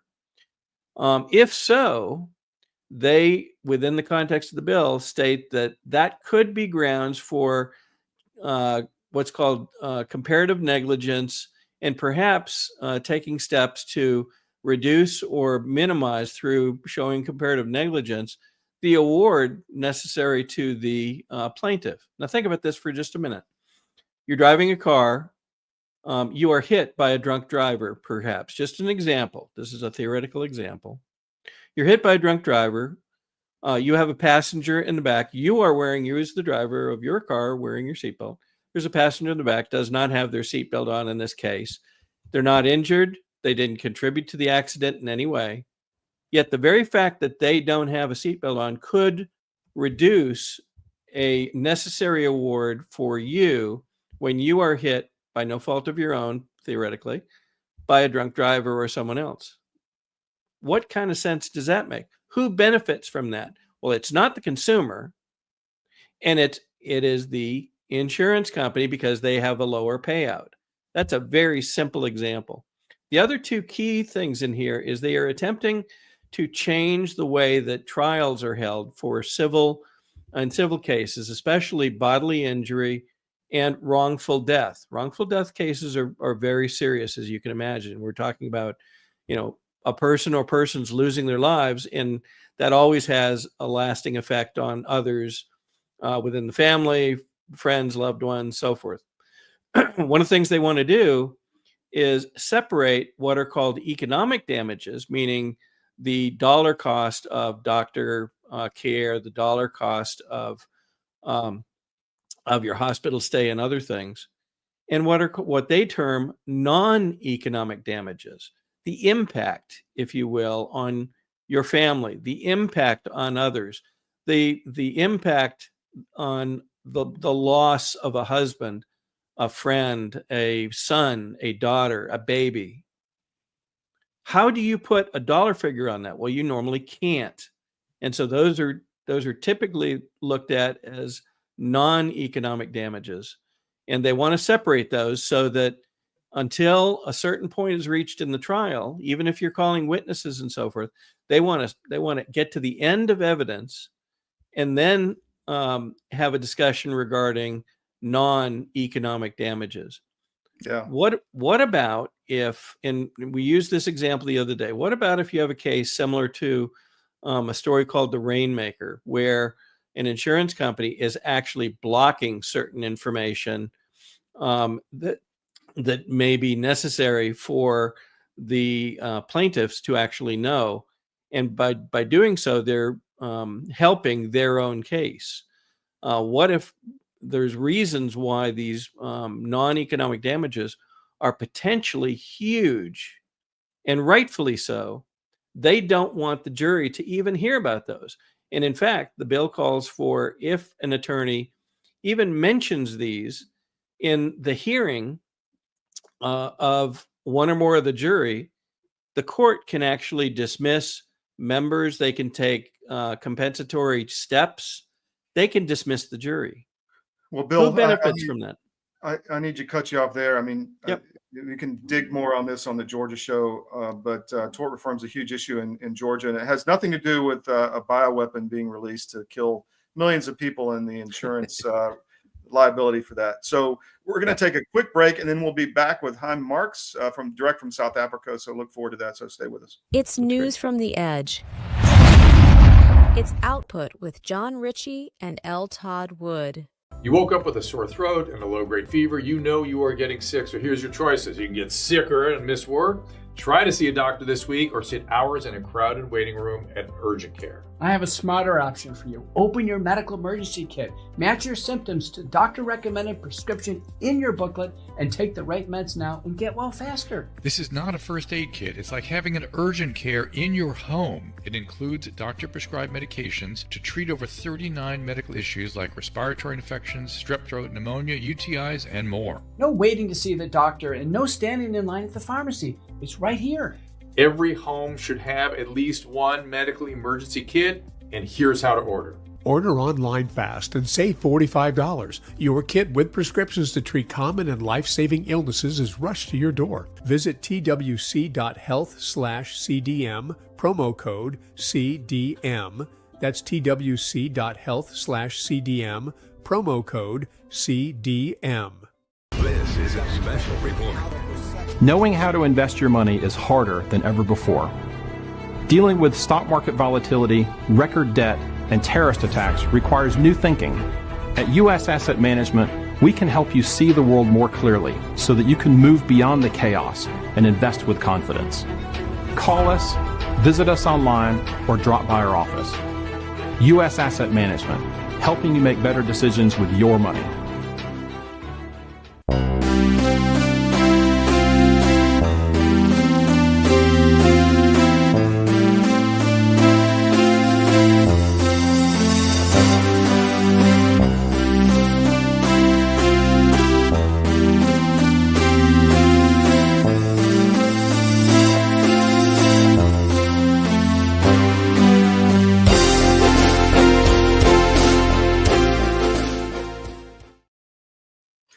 So at CDM, we are all over the international news. A big, issue we've been tackling is what's going on in South Africa, the white genocide, and we've had multiple guests on talking about it.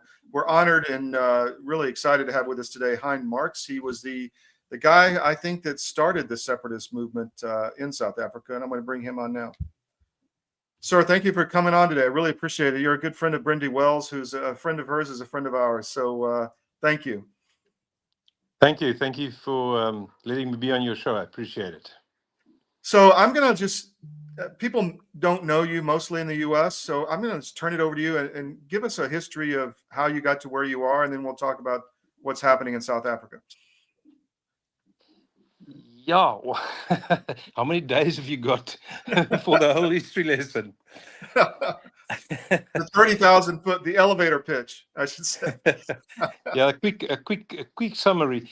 Well, basically, as we know, in 1994 we had the elections in which the ANC took control of the country, took over a very successful economically, but also well-run country then, and Is he frozen on us, Bill? apartheid. Oh, yes, You're can you hear back. me? You go ahead. You froze for a second. Go ahead. Okay. Yeah, although it's actually quite warm here.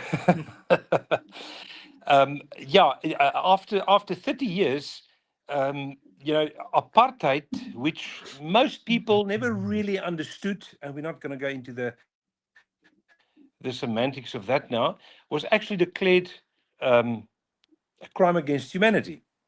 What was it based on? It was based on the laws. There were 11 laws up until 1994 that excluded the black and colored population from certain areas and certain places, to do certain things.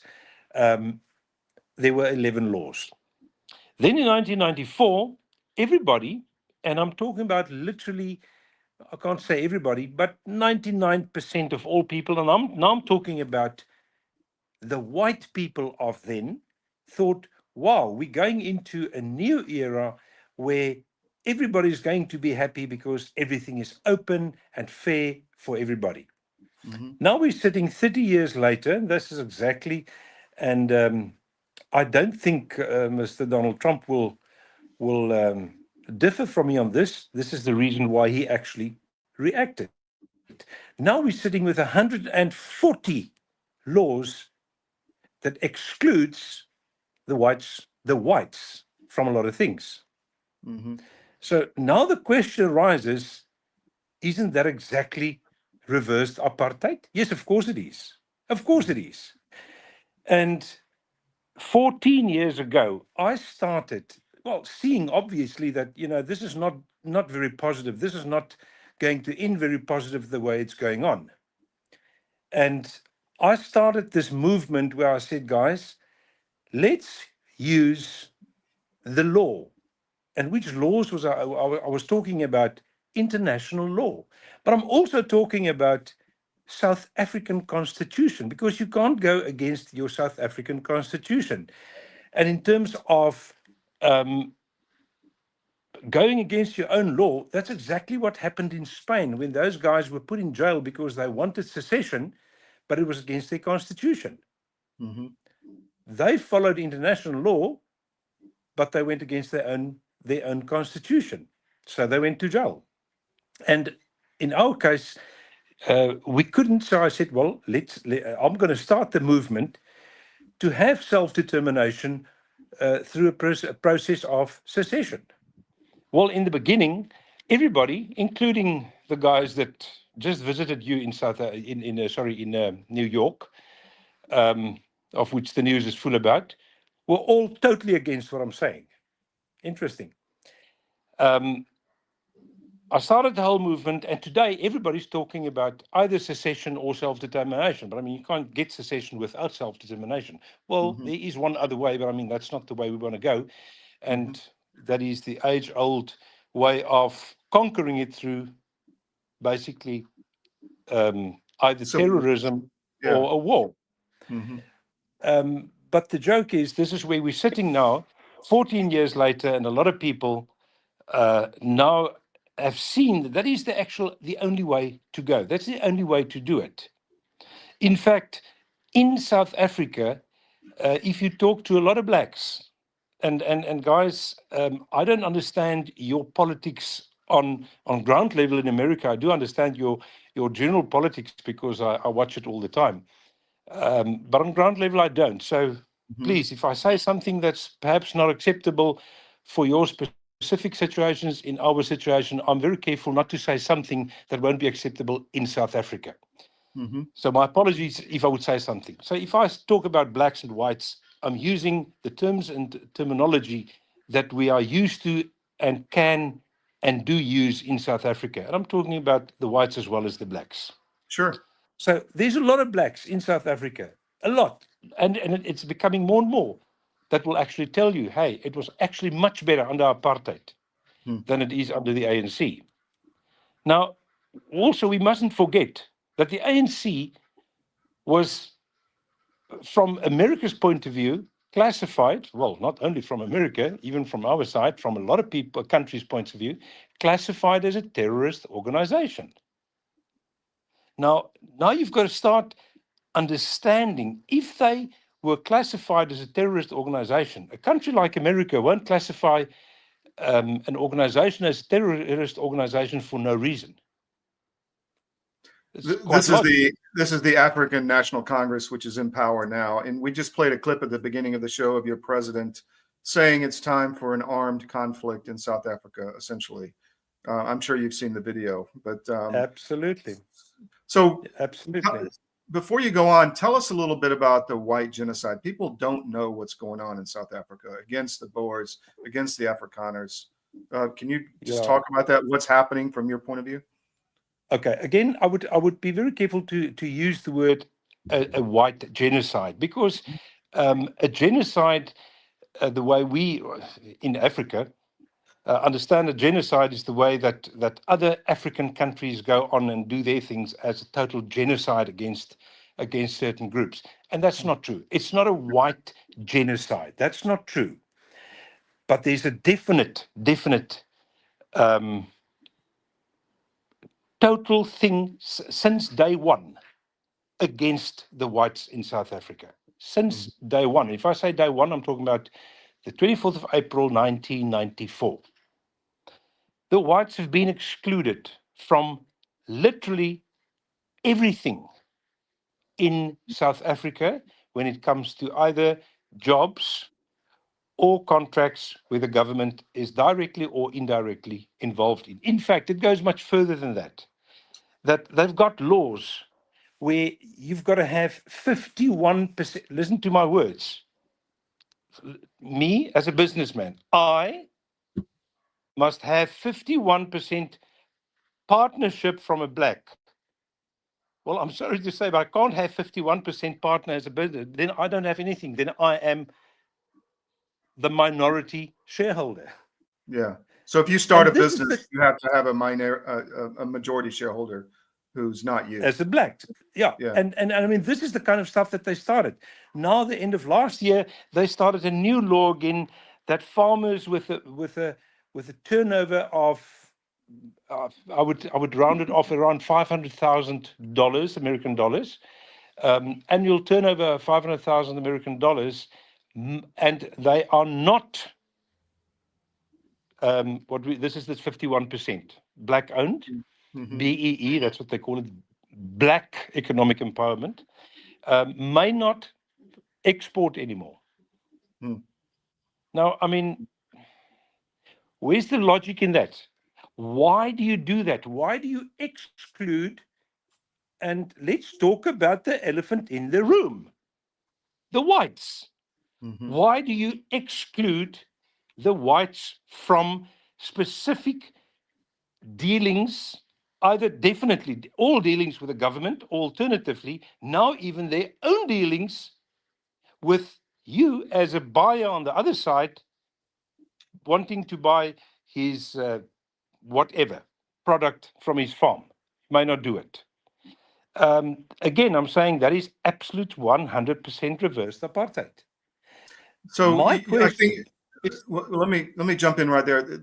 I genocide may be the wrong word, but there has been a lot of violence against white farmers. Am I correct? Yeah. No. I mean, a lot have been killed. There was more than just a lot of violence. There are horrific, and if I say horrific murders against white farmers. If that is not a planned program, well, then myself and millions of other people that see this and look at it are totally and ridiculously stupid. If you break into somebody's house, if it's a farmhouse or normal house, whatever, in our case, the farmhouse, and you steal stuff because you want to steal something, this this is the national sport in South Africa, breaking and stealing stuff, then steal it and go. Why murder people? Why put boiling water down the children's throats to kill them like that in front of their parents? Why rape and torture the woman? I'm not talking about 1 and 2 cases. We're talking about thousands and thousands of cases. Now, the next question is, if these are not happening, total lies, why is it on national news as well in South Africa? But then, this same president, you said earlier, your president, I'm sorry to say, he's not my president. I didn't vote for him, and I will never vote for him. Okay. He's the president of this country that I live in, the same country that I fought for, that I spent time in the army for, fighting to keep communism out. And this president is bringing communism and corruption into the country. But he's not the first one doing it. They've basically all done it. All the presidents since 1994. The question is, in terms of these murders, why does he blatantly lie, and he's done it a couple of times, on international forums and saying that is not true? There are no farm murders in South Africa. Well, you can find it on the internet. It's pretty obviously that's not true. Yeah, it's pretty obvious that's a lie. Blatant lies. Yeah. So what I'm saying is, Todd, I won't call it a genocide, because a genocide in African terms is a bit different. But there's a definite action against farmers, and there are even 140 laws against whites in South Africa. Although they never call them whites, but they call it the black economic empowerment. So where does this take you from a political standpoint? What's your next steps from us? You're looking to form a self-governing area, essentially. Is that what you're trying to do? Well, from my point of view, I said very clearly, because in terms of international law, every group of people that have got a couple of things that actually bind them together as the so-called group of people may have self-determination, sovereignty, sovereign self-determination. So what I'm saying is that if you look at the history of South Africa, the western part of South Africa, and it's literally approximately half of the current South Africa, there were not one, and I'm talking about not one black there, when the whites arrived here and moved into the country. The whites arrived in Africa, in South Africa, where the current Cape Town is, in 1652. They only encountered the first blacks late in the 1700s. In terms of distance, in miles, that would be approximately, I would say, 500 miles west of Cape Town. There were no blacks here, not one. Today, they want to make us and the world believe that we stole their ground. But they're forgetting to say that when they got here, there was nobody here except the Khoisan, the Bushmen. They were the only people, and they were nomadic. They were moving from place to place. Now suddenly, everything belonged to them. You know, there's a very interesting thing that every now and then makes the rounds in South Africa, where they say, it's quite interesting to know that they're making a joke of it, but it's very true. If you ask 90% of the blacks today who their fathers are, they won't know. But it's very interesting how they know exactly who their forefathers were 200, 300, 400 years ago. And in the what about no President written record? Nothing. Sorry. Well, President Trump has offered refugee status to South Africans. How's that being received, to white farmers in South Africa? How's that being received in country? Put it this way: I think a lot of people are extremely excited with the fact that not only America, that President Trump is actually seeing what's happening. That's very incredibly important to us.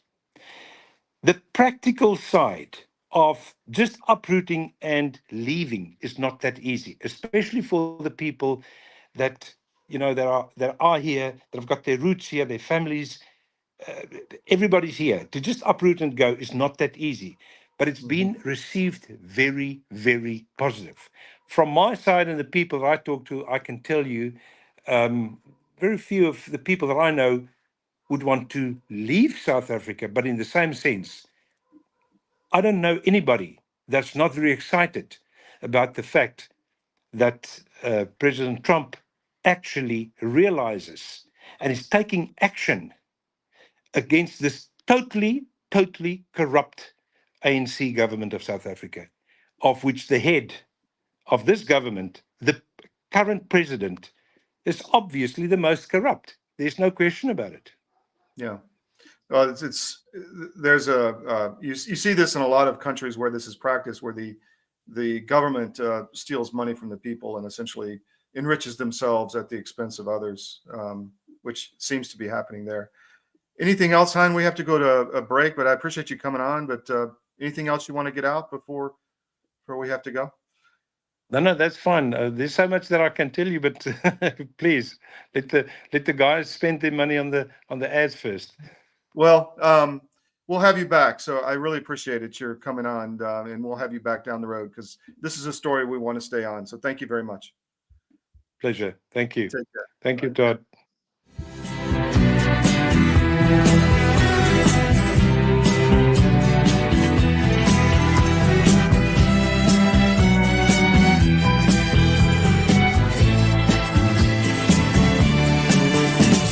It's News from the Edge. It's Output with John Ritchie and L. Todd Wood. Our world is changing rapidly. Many crucial systems we depend upon are collapsing. And the most important system that is failing is the food supply. Mr. President, this Council is more than aware of the multiple challenges and threats the world is facing today. But the threat of famine, people starving slowly to death, must be a red line. These food prices are going to keep going up and up, and they're going to keep feeding excuse after excuse, narrative after narrative. Yeah, you're going to have to get off that treadmill and start getting more autonomous with your own food growing. You want to make sure that you can eat because, frankly, food is the biggest issue as we are going through these transitions. But amidst the chaos, there is a path to resilience. Marjorie Wildcraft is the female leader of the survival and preparedness movement. Marjorie has taught millions of people how to grow an abundance of food in a grid-down situation, even if you have no experience, are older, or out of shape. I've spent decades finding the fastest, easiest, and funnest ways for the average person to be able to grow a lot of food. I've created a step-by-step process that's so simple that even kids to elders have been using it in order to grow a lot of their own food. And you can too, even if you have no experience, you're older, or you're out of shape. Growing your own food is like printing your own money. Get started today. If you haven't noticed, gold has reached a new high, all-time highs actually, and keeps going up every day. Why is that? It's because precious metals are a long-time historical store of value. And if you own a portfolio and you have assets in the fiat currencies, i.e. stocks, bonds, cash, or whatever, you're vulnerable to hyperinflation, which is coming as our debt explodes another trillion every 90 days. It's really scary. So how do you protect yourself? Go to Advisor Metals. If you look on any of our cdm.press sites, about halfway down, there's an ad for Advisor Metals. Click on it, fill out the form for your contact info, and Ira Bishotsky will contact you and talk to you. It's an easy conversation. There's no sales pitch. He's completely verified by us. He has a regulatory background we've checked into. We've checked with his bankers. We've checked with his IRA custodians for metals, and we can highly recommend Advisor Metals and IRA. So go to Advisor Metals. If you call them directly, tell them we sent you at CDM, and he'll definitely take care of you. But protect your portfolio because you really need to. It's coming. Thank you.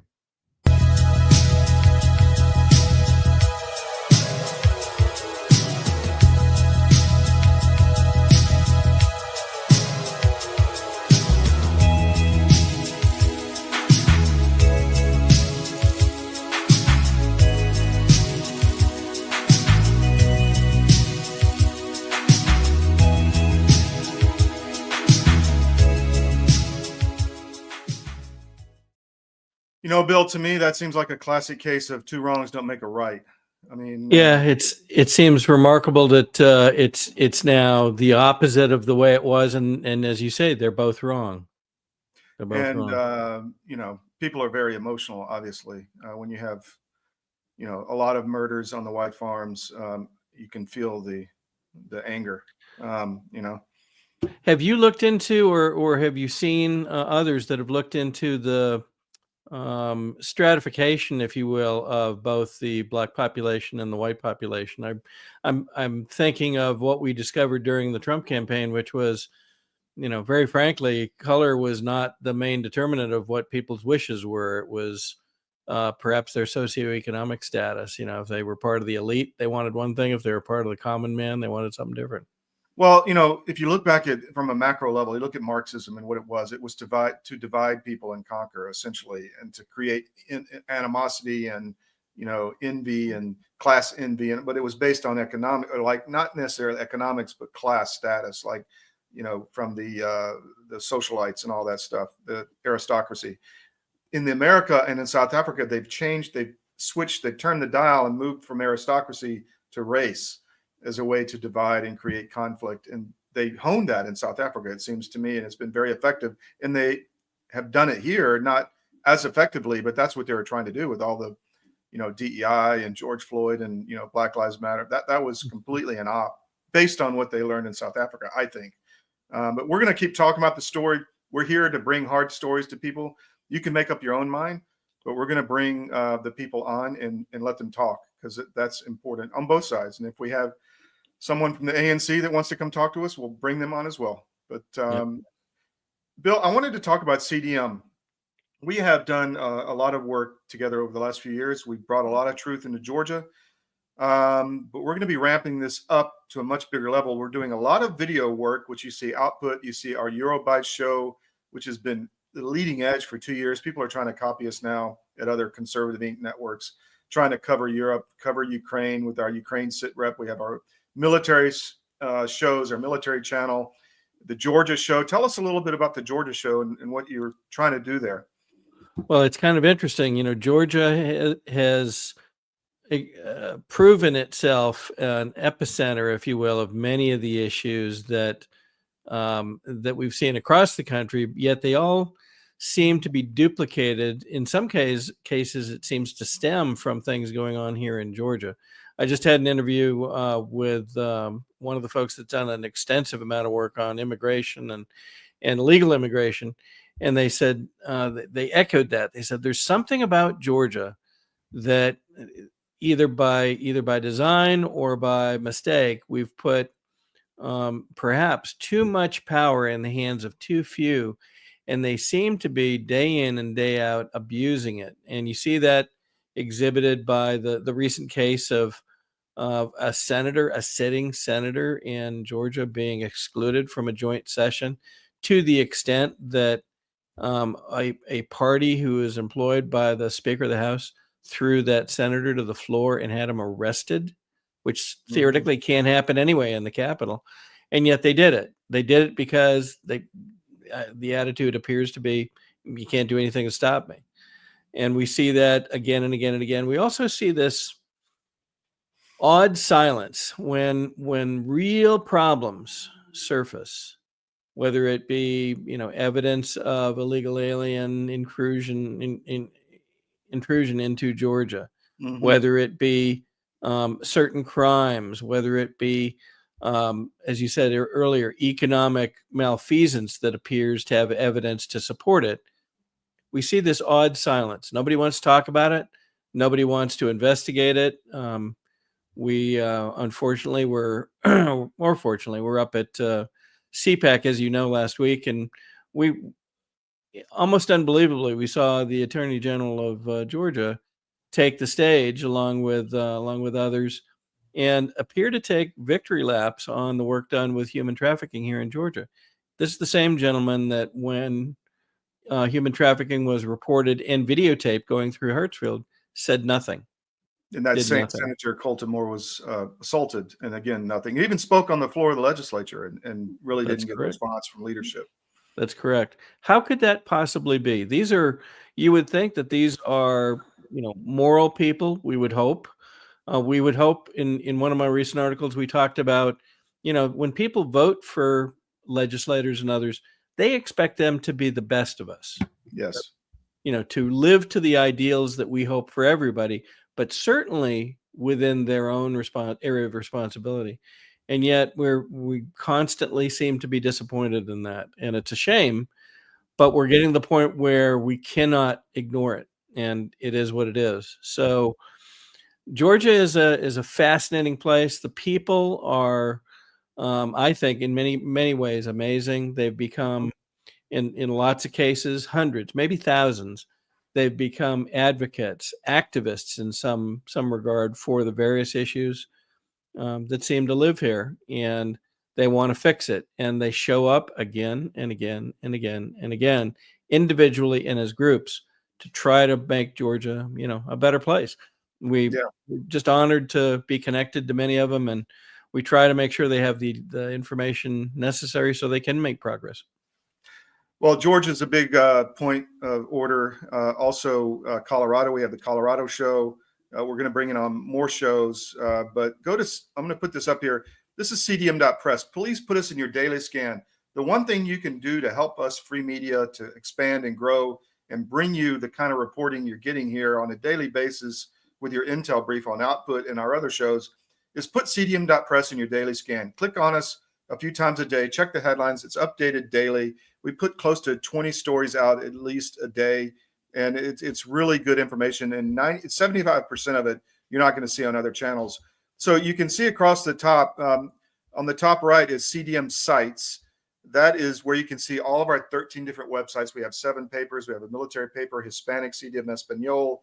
We have Middle East, the Balkans, Eastern Europe, and of course, all over the US. And then we have our polling data. We do a big data poll where we've been very impacted.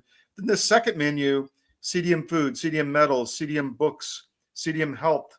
All of this are our sponsors that we have to fund this network. So if you're going to buy a book or you're looking for some supplements or whatever, please go and check out our different options, our merchandise as a gift. But buy it from us instead of Amazon or whatever. But please get familiar with those and help us out. And our big thing is our no ad subscription. You get access to all of our content with no advertisements with that subscription across all of our sites. And people just love that. No pop-up ads, et cetera, on our digital sites. With that, Bill, I think you have a video you could play a part of a recent interview you did. Unless you have something else you want to get out. That's pretty much all I had for today. Yeah, give me just a moment and let me go ahead and I'll pull that up. We were lucky enough some months ago to do an initial interview, and actually did 2, with a gentleman, J.J. Carroll. Now, J.J. Carroll worked closely with Ryan Mata, who we saw something from earlier.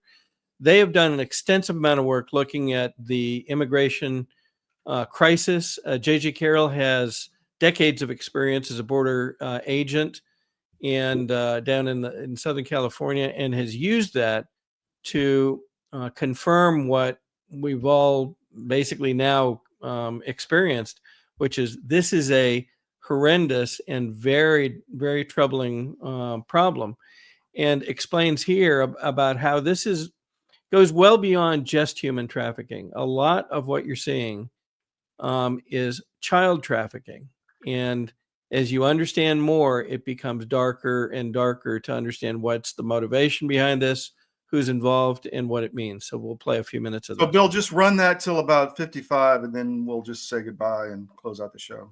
Sounds great. If you need to go a little longer, go ahead, but I'll wait for you to come back. Thanks.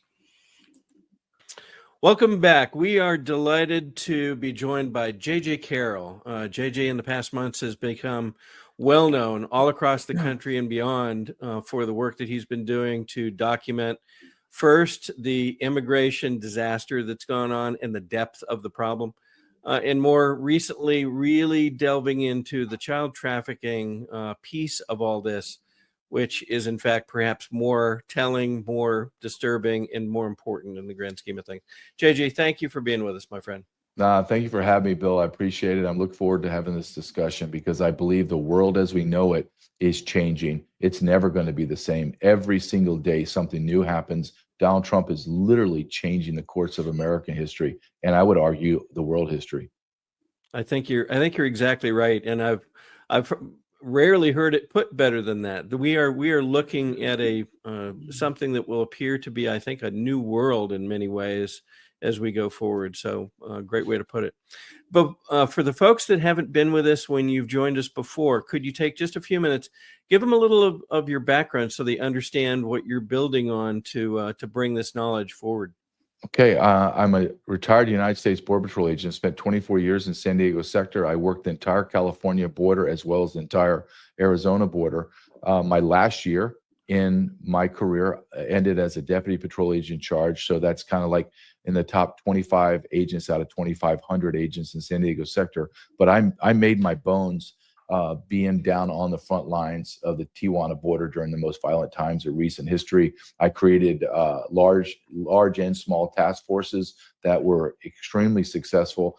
And I came up into the ranks, like I said, into senior leadership. And my last year in the United States Border Patrol was Joe Biden's first year. So I witnessed the genesis of all this treason. I retired because I would not partake in it. I had it. I didn't want any more to do with it.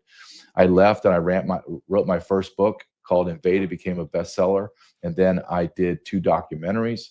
One's called Trafficked, it got critically acclaimed, about the federal government trafficking 550,000 unaccompanied alien children into America. And then I wrote my latest book called Treason. It went out, released last week, and it's been a bestseller for the whole, I think, 8 or 9 days now, on multiple categories in Amazon's bestseller list. So that's who I am. I'm not a talking head.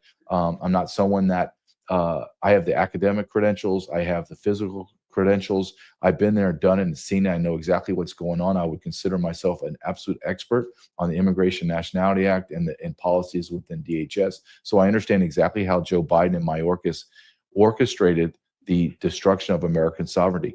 I watched it happen. I know exactly how they did it, and they're traitors, and they need to be arrested and tried for treason. And I lay that out in my book titled Treason. Well, folks, if they haven't heard you before, are realizing very quickly, you pull no punches when we talk about the realities of what's been done to the country here. So kudos for that.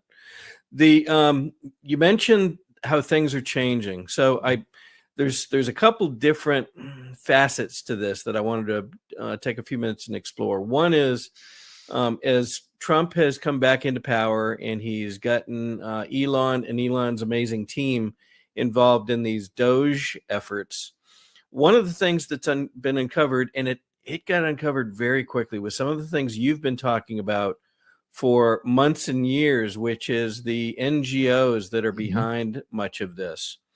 And now we understand much more, and it's in some ways shaken many people to the core. They think that they've been giving money, for example, to charitable good organizations, yet they find that these guys are, in a lot of cases, deep in this child trafficking and in an illegal alien trafficking across the border.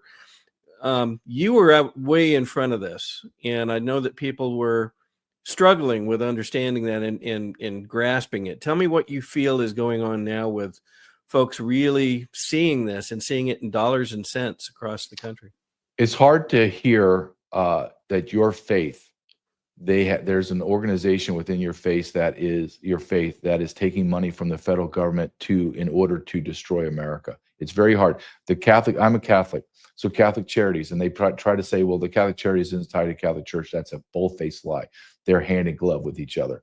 Mm-hmm. Why, if in every segment of Catholic Charities throughout America, do you know what is a mandatory requirement for Catholic Charities? Must have a Catholic bishop tied to the Catholic Charities organization.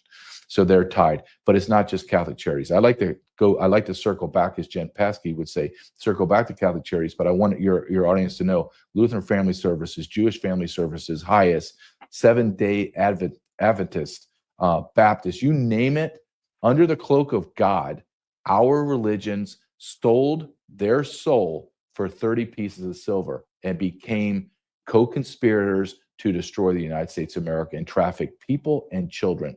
Our face did that.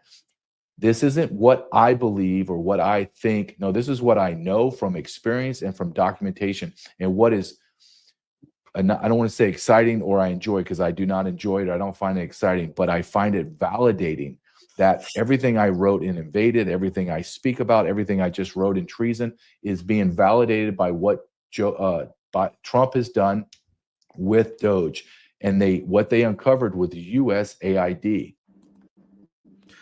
So that is part of an hour-long session that we had with J.J. Carroll. Our plan is to air that in its entirety, probably in the next 24, 48 hours.